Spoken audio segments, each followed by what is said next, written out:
Bonjour à tous et bienvenue dans ce nouvel épisode hors série de la Formule Longévité. Le principe est simple, vous nous posez une question et notre expert y répond. Je suis Marine Sanclement et je suis en compagnie de Robin Ménage, le directeur scientifique des cliniques Buchinger. Et aujourd'hui, on va parler d'un sujet très à la mode, plein de promesses pour notre santé, le jeûne intermittent.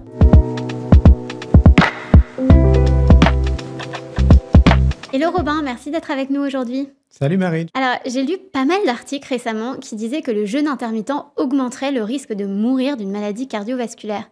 Est-ce que c'est sérieux cette affaire ? Alors, c'est pas du tout sérieux et ça, c'est vraiment scandaleux parce que on a vu les conclusions d'une étude pas publiée, donc impossible à vérifier les données, les méthodologies, si tout allait bien. C'était juste une présentation à une conférence avec des conclusions. Ça a été repris par des journaux, des télés, ça a fait le tour du monde. Un scandale, tout le monde s'est affolé. Les gens se sont dit « Ah, on m'a dit de jeûner d'une façon intermittente depuis longtemps et j'apprends maintenant que ça va me faire mourir beaucoup plus tôt que prévu. » Et ça, c'est vraiment une mauvaise attitude des journalistes qui ont repris ça pour faire du sensationnalisme et pour faire des clics parce que forcément, ça affole, les gens partagent et du coup, ça fait beaucoup plus d'audience. Vraiment, ces journalistes, hein. Mais en fait, après, donc quelques jours après, il y a eu quand même des scientifiques qui ont essayé de remettre les choses à plat en disant « Attention ». C'est pas une étude scientifique sérieuse publiée, c'est juste des conséquences d'une présentation à une conférence. Attendons d'avoir le papier et n'oublions pas que c'est quand même pas la première fois qu'on parle du jeûne intermittent. Et là, faut que aussi, je peux te faire une petite confidence, c'est que cet article scientifique, en fait, ils l'ont publié, ces scientifiques, à la suite de cette conférence. Et j'ai été un des examinateurs de cet article, donc j'ai pu vraiment le fouiner de fond en comble. Et avant publication, j'ai pu dire à ces auteurs d'amener beaucoup plus de données, de corriger des biais, d'être transparent pour avoir toutes leurs données brutes.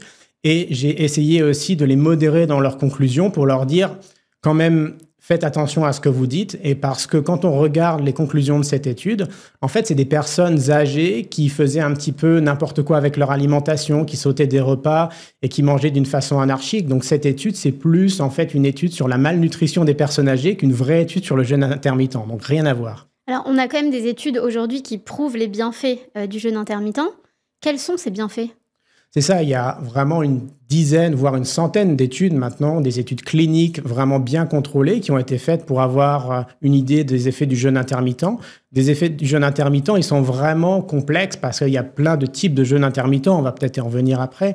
Mais en gros, quand tu commences à faire du jeûne intermittent, tu peux réguler ton poids, tu vas perdre du poids, tu vas éliminer la graisse viscérale, cette graisse qui est inflammatoire et provoque des maladies chroniques, et tout en gardant la masse musculaire. Donc ça, c'est vraiment très intéressant pour les personnes qui veulent perdre du poids ou réguler leur obésité. Ça va permettre aussi de même guérir certaines maladies. Ça va réguler le taux de sucre dans le sang, donc pouvoir peut-être éliminer un diabète de type 2. Ça va aussi améliorer les lipides dans le sang. Et donc ça a des effets aussi sur la santé du cœur, donc la santé cardiovasculaire.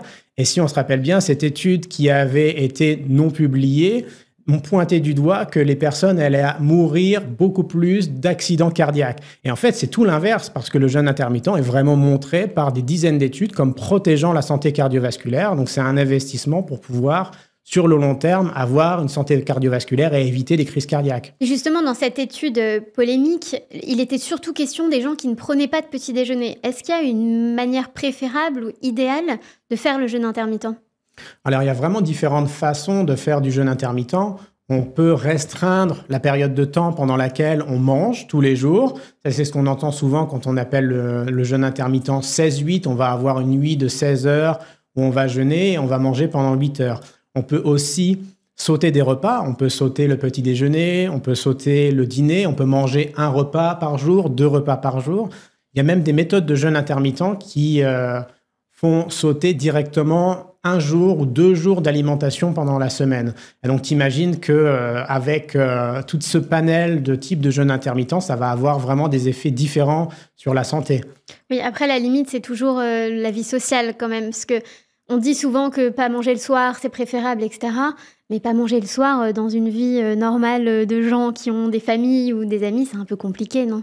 Oui, c'est ça. C'est pour ça qu'il y a différents types de jeûnes intermittents et qui vont s'adapter à différentes conditions. Si quelqu'un a un diabète de type 2 à gérer, ça c'est une maladie qui gâche la vie. D'avoir un jeûne intermittent où on s'arrête de manger 1 jour, 2 jours par semaine, c'est contraignant, mais c'est quelque chose qui marche. Mais attention, parce que quand on va vers ces méthodes de jeûne intermittent qui sont les plus strictes, et si on est malade, là, faut mieux faire ça d'une manière accompagnée et d'avoir un médecin ou un nutritionniste qui s'occupe de nous.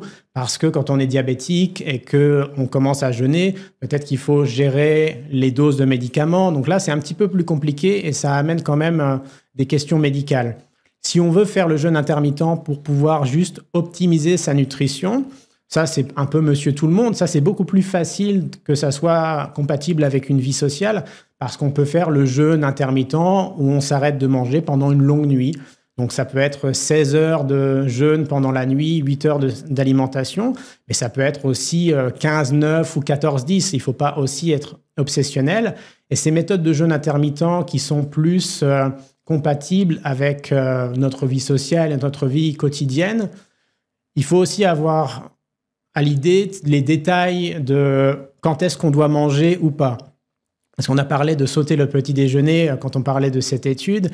Et c'est vrai que quand on fait le jeûne intermittent 16-8, il faut mieux avoir un bon petit déjeuner et sauter le dîner ou alors l'avancer parce que c'est dans la première partie de la journée qu'on va pouvoir assimiler les nutriments beaucoup mieux dans notre corps. Et si on mange tard le soir et trop, ça va aussi avoir un impact sur notre sommeil. Et on peut même avoir du jeûne intermittent où on fait ces 3 repas par jour. C'est ce que je fais personnellement. Je mange un petit peu tard mon petit déjeuner, le repas du soir est un petit peu avancé et du coup, je me retrouve avec 14-15 heures de jeûne pendant la nuit et ça, c'est compatible vraiment avec une vie sociale. Et du coup, est-ce qu'il y a une différence entre ne pas manger parce qu'on est dans une démarche volontaire de jeûne intermittent ou juste de ne pas manger parce qu'on saute un repas, on n'a pas le temps ? Oui, c'est complètement différent parce que ça a un effet aussi émotionnel complètement différent. Quand on fait du jeûne intermittent, c'est quelque chose que l'on choisit, que l'on planifie, c'est une discipline vraiment et ça devient vraiment un mode de vie que l'on décide. Alors que si on va juste sauter des repas, souvent c'est parce qu'on n'a pas le temps, ça peut être une source de stress, ça peut être aussi des comportements alimentaires un petit peu erratiques. Et ça, du coup, c'est complètement différent parce qu'au final, sur la santé émotionnelle, ça va avoir des effets négatifs, alors que le jeûne intermittent, qui est plus un mode de vie où on fait vraiment les choses pour se sentir mieux, là, on a plutôt des effets bénéfices. Est-ce que le jeûne intermittent, c'est pour tout le monde ou il y a des personnes chez qui ce serait à déconseiller ? Ouais, le jeûne intermittent, comme je te le disais, il y a vraiment différentes... on peut le manger à différentes sauces et on va avoir des personnes qui ne peuvent pas jeûner ou alors on va leur déconseiller. Quelqu'un qui est un petit peu en sous-poids, on va faire attention. Quelqu'un qui a des problèmes de relation à l'alimentation, des troubles du comportement alimentaire, il faut mieux ne pas jeûner ou alors jeûner dans ce cas-là avec un encadrement médical. Les femmes enceintes aussi, on va faire attention parce que ça peut aussi nuire au développement de l'enfant. Les maladies aussi graves, on va essayer de ne pas jeûner parce que même si on entend souvent que le jeûne peut guérir le cancer, là, il faut faire attention à ce qu'on dit parce que c'est des études de recherche. Peut-être que dans des études cliniques de recherche, ça marche, mais il ne faut pas faire ce genre de choses à la maison. Donc, le jeûne intermittent, en tout cas dans ces versions les plus légères, juste d'arrêter de manger pendant une période longue pendant la nuit, ça peut être fait un petit peu par monsieur tout le monde sans devenir obsessionnel. Mais dans tous les cas, quand on a une maladie et quand on a une fragilité, il faut en parler à son médecin, à des spécialistes. Et quand on décide de changer son mode de vie, ça fait partie de ce que l'on doit dire à son médecin. Est-ce que tu aurais des conseils pour nos auditrices ou nos auditeurs qui nous écouteraient, qui auraient envie d'essayer mais qui seraient un peu paniqués ? Faut pas se mettre la pression parce qu'on peut commencer à jeûner d'une façon intermittente assez facilement parce que si on va avancer son repas du soir, peut-être qu'on va manger le soir à 6 ou 7 heures du soir, on va prendre son petit déjeuner un peu plus tard le matin, pas forcément d'une façon automatique de routine, mais si on retarde un petit peu, on le prend vers 8-9 heures du matin et on évite de grignoter le soir, déjà ça, tu te retrouves avec une période de jeûne de 14 heures à peu près au cours de la nuit. Et ça, c'est déjà suffisant pour avoir des effets bénéfiques sur la santé. Donc, il ne faut pas se stresser. Et J'aurais tendance aussi à dire qu'il faut éviter de télécharger ces applications qui nous chronomètrent quand on jeûne, parce que ça, c'est vrai que c'est plutôt contre-productif. Le jeûne, c'est quand même quelque chose que l'on peut faire comme un mode de vie. Ça devient automatique. On écoute son corps au lieu d'écouter un chronomètre. Et il ne faut pas se stresser parce que si on ne peut pas jeûner tous les jours parce qu'on a des vacances, un événement social, on fait de son mieux. Et au final, c'est la somme de tous ces efforts sur une longue période qui va faire qu'on va se sentir mieux. La nutrition, il faut toujours y réfléchir, pas au quotidien. Il ne faut pas se dire aujourd'hui je vais faire bien parce que hier j'ai mal fait. Il faut y réfléchir peut-être sur une semaine. Et sur une semaine, on va avoir un équilibre alimentaire.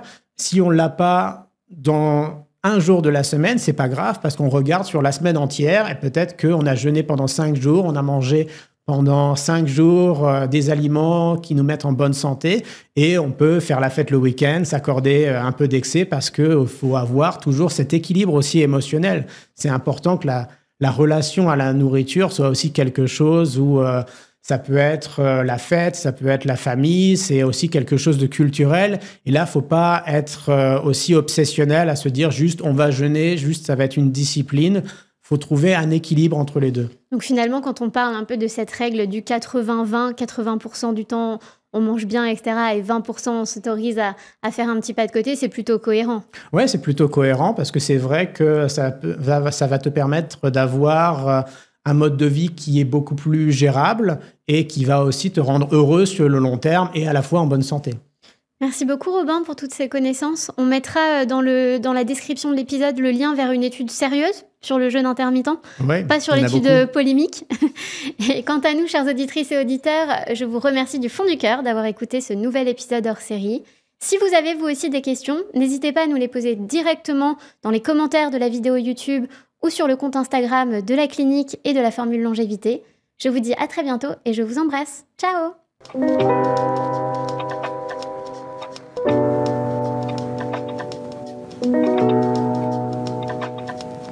Thank you.